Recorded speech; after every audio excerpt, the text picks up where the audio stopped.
Au plaisir de vous retrouver au compte du journal de ce vendredi 20 septembre 2024. Bonsoir à tous et à toutes, bienvenue. Tout de suite, les éléments phares.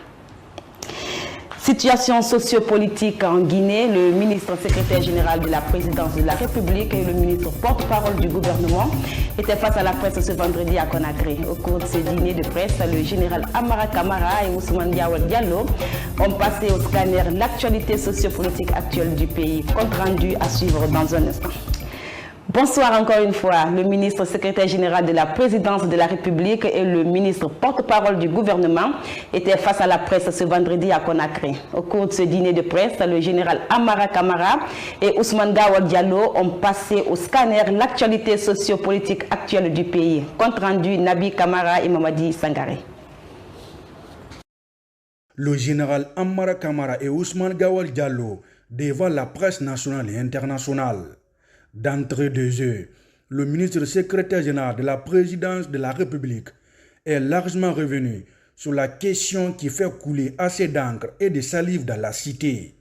Le général des corps d'armée, Mamadi Doumbouya, sera-t-il candidat à la prochaine élection présidentielle en Guinée?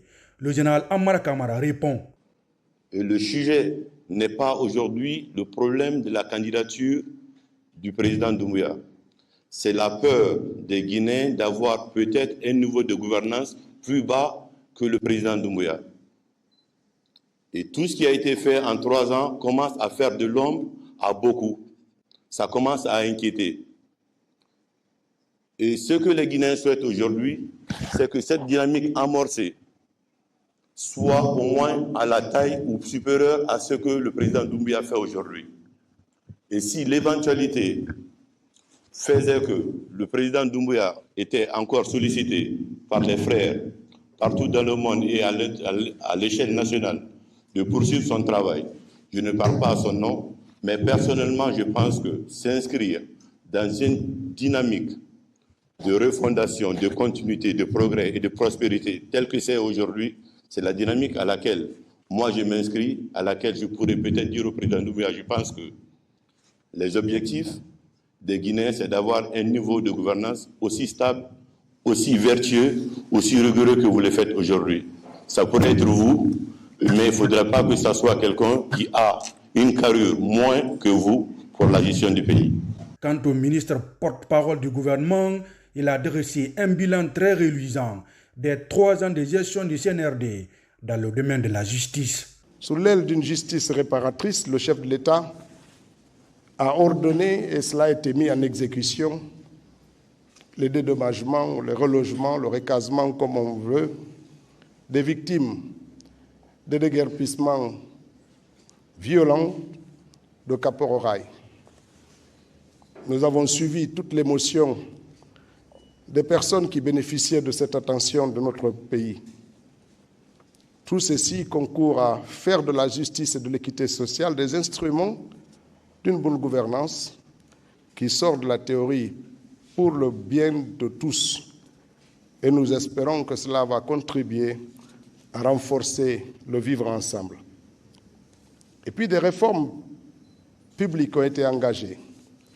Moderniser notre administration était une nécessité. Inverser la courbe des âges, une exigence, car notre pays vivait un paradoxe où les plus jeunes, les plus actifs attendaient aux portes du travail, de l'espoir, bardés de diplômes, mais qui n'entrevoyaient pas les perspectives d'accéder à des responsabilités pour pouvoir subvenir à leurs besoins quotidiens. Les personnes qui ont travaillé et dont le droit à la retraite était dépassé ont été rappelées à prendre leur retraite, à se reposer. Les retraites ont été revalorisées, les gens ont été admis à leur retraite, des jeunes ont été promus dans un concours dont le plus récent est un exemple de transparence qui a permis à plusieurs de nos jeunes, de nos concitoyens d'accéder à des responsabilités publiques.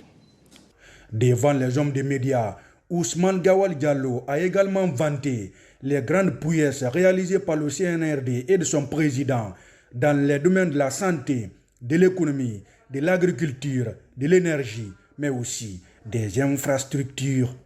La santé est un droit fondamental. Et nous avons agi en conséquence en rénovant l'hôpital de Donka ou en parachevant les travaux de rénovation qui étaient en cours, en construisant des hôpitaux régionaux dont les chantiers sont lancés et en modernisant des unités régionales d'hémodialyse qui voient le jour un peu dans certaines régions en dehors de Conakry. Ceci répond à des besoins clairs de notre population et nous avons pris la mesure pour lutter contre la vente illicite des médicaments et intégrer la Guinée dans ces initiatives. Et puis sur le plan économique, il y a des performances qui ont été enregistrées. La stabilité de notre monnaie n'est pas un reste. Ce n'est pas courant qu'un pays comme le nôtre continue d'avoir une monnaie stable par rapport aux devises, une économie qui résiste malgré les crises qui secouent le monde, aggravées par le conflit russo-ukrainien. Ensuite, il y a le secteur agricole qui connaît des investissements majeurs et qui réduisent chaque année notre dépendance à l'importation. Le secteur énergétique, malgré les difficultés que connaissent certains secteurs, certaines régions, le pays tout entier aujourd'hui et quasi toutes les préfectures connaissent un éclairage au minimum de 10 heures par jour et toutes les préfectures sont approvisionnées en eau potable et cela c'est un progrès important. Les projets d'infrastructure se poursuivent, leur mise en œuvre se poursuit, malgré les difficultés que la saison de pluie ne va nous rappeler sur certains axes majeurs. L'arrestation et l'extradition de Claude Pivi en Guinée a été saluée par certains acteurs de la société civile guinéenne, Bintou Touré et Alassane Simanka. En cavale depuis plusieurs mois, l'ancien homme fort du CNDD, le colonel Claude Pivi, a été arrêté ce mardi au Libéria grâce aux efforts conjoints des forces de défense et de sécurité. Selon le ministre de la Justice et des Droits de l'Homme, dans un communiqué publié tard dans la nuit du mercredi à ce jeudi, cet acteur de la société civile salue cette démarche.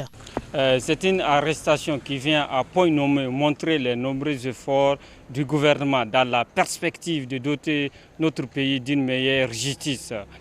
Cette arrestation encore vient réconforter, soulager les victimes du 28 septembre. Et aussi, il faut garder à l'esprit, ça a été dit d'ailleurs par le Premier ministre, il ne faudrait pas que nos voisins, les pays environnants, servent de base arrière pour les esprits martiens qui aimeraient déstabiliser ce pays, notamment le Mali, la Côte d'Ivoire, le Libéria, la Sierra Leone, le Sénégal. Mahamoudou Diakité invite aussi la population guinéenne de continuer à faire confiance au CNRD et la justice guinéenne. On appelle à la population de continuer à faire confiance aux autorités actuelles, surtout aux autorités judiciaires. Et aussi voir que la justice, vous savez, en Afrique, la démocratie, tout ça là, le CNRD est en train du jour au jour perfectionner les institutions judiciaires. Je pense que d'ici la fin de la transition, ou bien au bout d'une décennie, on verra le travail qui est en train d'être abattu par le CNRD. Dans le dit communiqué, le garde des Sceaux indique que le désormais ancien fugitif Claude Pivi est déjà arrivé dans les locaux de la maison centrale de Conakry pour purger sa peine conformément au verdict du tribunal criminel de Dixine qui l'a condamné à la prison à perpétuité pour crime contre l'humanité pour son implication dans les douloureux massacres du 28 septembre 2009. Certains citoyens de la capitale ont eux aussi applaudi des deux mains l'arrestation et l'extradition de Granco à Guinée. Suivez-les dans ce micro-trottoir réalisé par Thérèse Gamami et Wandel Kamara. Ce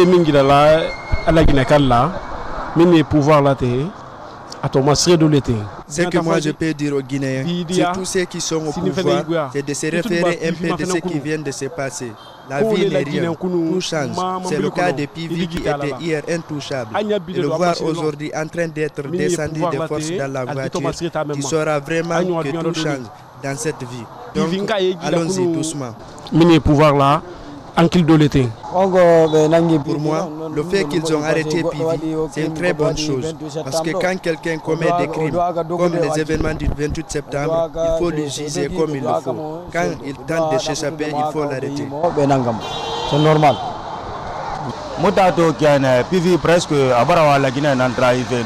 La manière dont nous avons vu, Pivi veut trahir la Guinée parce que ce qu'il a fait, ça peut envoyer la guerre dans le pays. Il ne nous a jamais donné la paix. Mais Dieu merci, il a été arrêté. Nous, on ne veut pas ça chez nous. C'est pas normal. Pivi, il y a les gens qui sont venus le chercher à la prison ici. Donc il y a beaucoup de personnes qui sont tuées pour ça. Et puis c'est qu'on entend des rumeurs encore qu'on l'a attrapé encore, on l'a arrêté. Donc ça aussi c'est un peu possible là. Lui, il a fait, les gens sont tués à cause de lui comme ça. Et puis il a fait encore, on l'a arrêté encore pour ça. Donc ça quand même, c'est un peu grave quoi. Quand tu as servi le pays, donc si à un moment donné tu as fait une faillite, donc il faut répondre à la justice de ton pays. Moi c'est ce que je pense. Pour fuir, c'est pas une bonne idée. Il faut répondre comme les autres aussi. Ils sont là, ils n'ont pas fui. Donc il doit rester et répondre les actes qu'il a fait. Donc, parce qu'il ne faut pas commettre les erreurs et fuir ton pays. Ce n'est pas une bonne idée. Voilà, donc il n'y a pas de souci à ce niveau. Il est à la disposition de la justice. Et c'est une justice indépendante que moi j'ai confiance déjà en tant que juriste. Il n'y a pas de souci à ce niveau. Parlons à présent de l'homme et de son métier dans ce journal. La mécanique est un métier souvent perçu comme un métier réservé aux hommes en Guinée. Il est rare de rencontrer des filles aujourd'hui exercer ce métier dans les garages de Conakry. Mais Mafren Tolno en fait exception. Cette jeune fille pratique de nos jours la mécanique au mieux des hommes dans un garage de la place. Nos reporters Néné Amadou Bobo Bari, Marie-Pauline Camara et Mohamed Sangari sont allés à sa rencontre. Suivez le reportage. Mafren Tolno pratique la mécanique équipée depuis une année. Une passion pour cette dernière qui perçoit ce métier comme un moyen pour son autonomisation après avoir échoué dans les salles de classe. Je n'avais pas eu. C'est lui qui m'avait inscrit à l'école professionnelle pour partir faire la mécanique avec mon courage et l'autorisation de mes parents. Et il y avait mon grand-père tous les jours. Il me conseillait d'être assez dur, régulier, il faut partir, il ne faut pas avoir honte.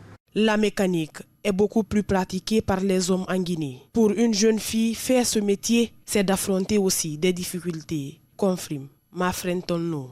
Pour le moment, quand je sortais sur les rues, il y a les gens qui me regardaient. Ils disent, il y a une femme qui fait la mécanique.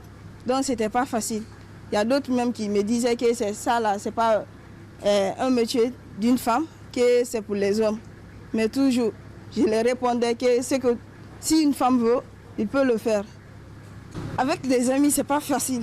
Des fois, s'il y a quelque chose à débloquer, on nous dit, restez à l'écart. Ça joue sur vos reins, ou bien si c'est là, comme ça, là. Laissez-nous nous-mêmes débloquer, après on vous donne. Vous allez désirer. Mais on nous dit souvent, mais nous sommes là pour ça. Si on reste à l'écart, on ne peut rien savoir bien comprendre. Aujourd'hui, son souhait est de voir de nombreuses jeunes filles faire la mécanique malgré les contraintes. C'est pourquoi elle lance une invite à ces dernières. Nos amis qui ont abandonné les cours, de venir, de faire comme nous. Ce n'est pas facile. Mais si tu as l'amour de quelque chose et le courage, tu peux arriver. Au lieu de rester à la maison, venez, il y a des écoles professionnelles. Vous pouvez vous inscrire et faire comme nous. Le fait de se retrouver dans un milieu dominé par les hommes ne décourage pas Mafren Tolno. Elle se dit motivée à aller jusqu'au bout pour atteindre son objectif. SOS pour Aminata Touré, âgée de 3 ans et malvoyante depuis une année maintenant. Sa mère, dépourvue de toutes les forces, après une longue démarche pour les soins de sa fille, appelle à l'aide. Écoutez-la dans ce reportage de Mandela Keita et Bangali Ansani. Aminata Touré est une fille aveugle, joyeuse mais qui n'arrive pas à bien se mouvoir. Cette adolescente a une vie marquée par une souffrance face aux lumières, mais aussi le soleil qui l'empêche d'être proche du bonheur, de maison, mais aussi de l'école. C'est ma fille âgée de 3 ans. Je l'ai envoyée de Farana jusqu'ici à Conakry.